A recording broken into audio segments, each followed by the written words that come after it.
Hola, ¿qué tal? Bienvenido. It's Harrison here, and today I want to record a quick video on the word parecer. Parecer, it has multiple meanings and actually has a reflexive version as well. Now, I'm a little bit sick, as you can hear, but hopefully you can bear with my voice and perhaps occasional coughs during this video. So, with that said, let's dive into the verb parecer.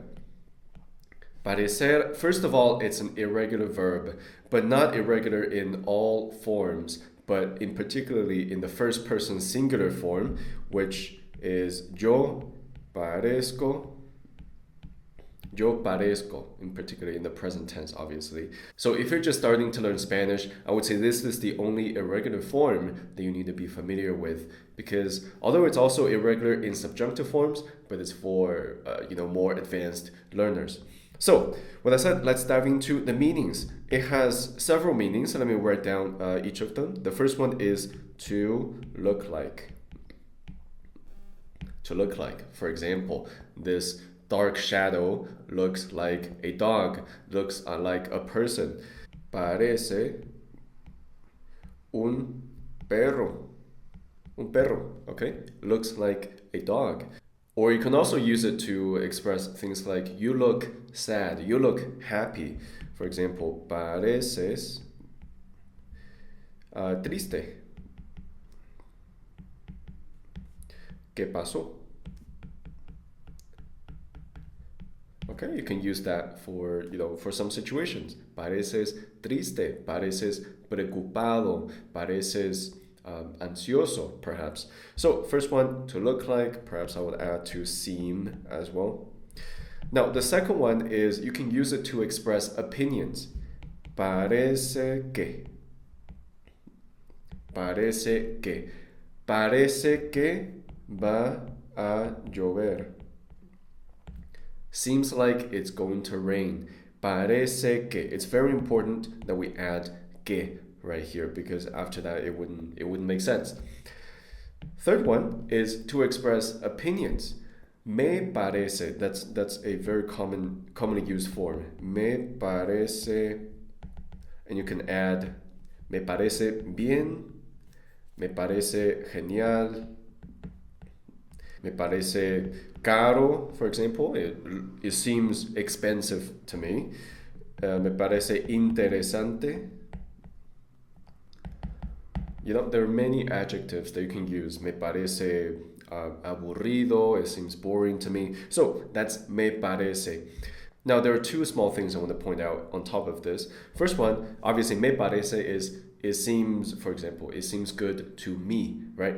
But what if you want to say it seems to you? Then obviously you can change it to te. Or if you want to use usted, then it becomes le. So te is obviously you, informal, and then le is you, formal, or he, she as well. So for example, le parece bien. It seems good to my friend. Le parece bien a mi amigo. Okay, so that's something that you can use. And second, in daily conversations, typically, me parece on its own, it represents a positive feeling. Me parece, it means sounds good or seems good to me. And te parece is a very common way to ask, sounds good to you or seems good to you. It's a very commonly used way to use this word as well. And then lastly, I want to point out a very interesting way to use this word, which is the reflexive version of the word parecer, which is parecerse. Parecerse. We have se at the end, which means it's the reflexive version. Now, what does it mean? It actually means, it takes on a very similar meaning as before. It means to resemble, to look alike.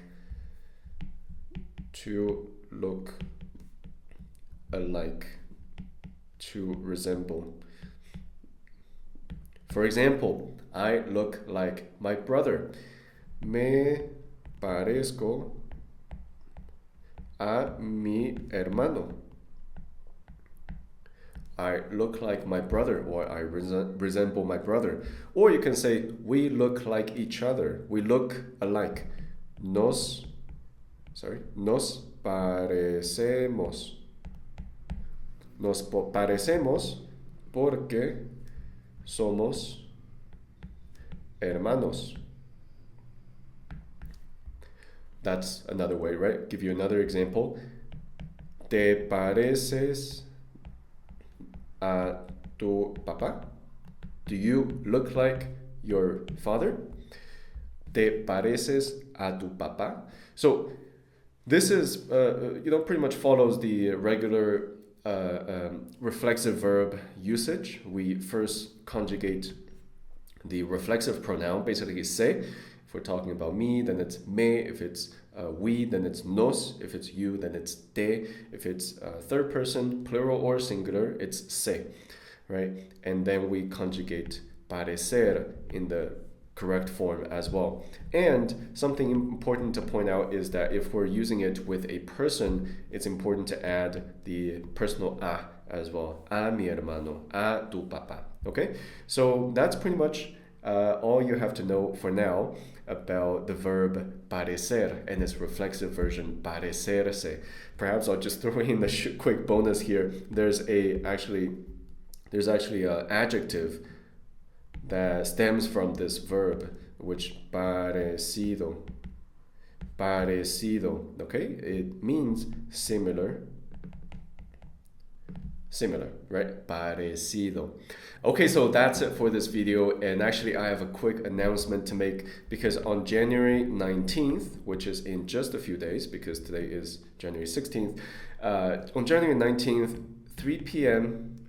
Pacific time or 6 p.m. Eastern Time, we're hosting a live Spanish workshop, Spanish learning workshop. Basically, on this workshop, what we're going to do is a comprehensive way, an interactive way of learning Spanish. What we'll do is a bit of speaking practice using sentence structures, and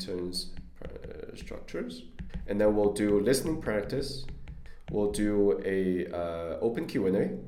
And at the end, we'll have open speaking practice as well. So basically, if you want to stay and practice with me, practice other attendees on the call, you're feel free to do so.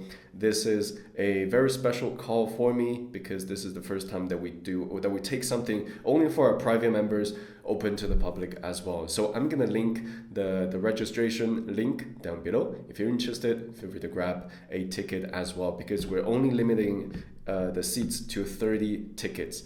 Once they're gone, the registration will be closed. So that's it for today. Hopefully you've enjoyed this video and I'll see you in the next one. Hasta luego.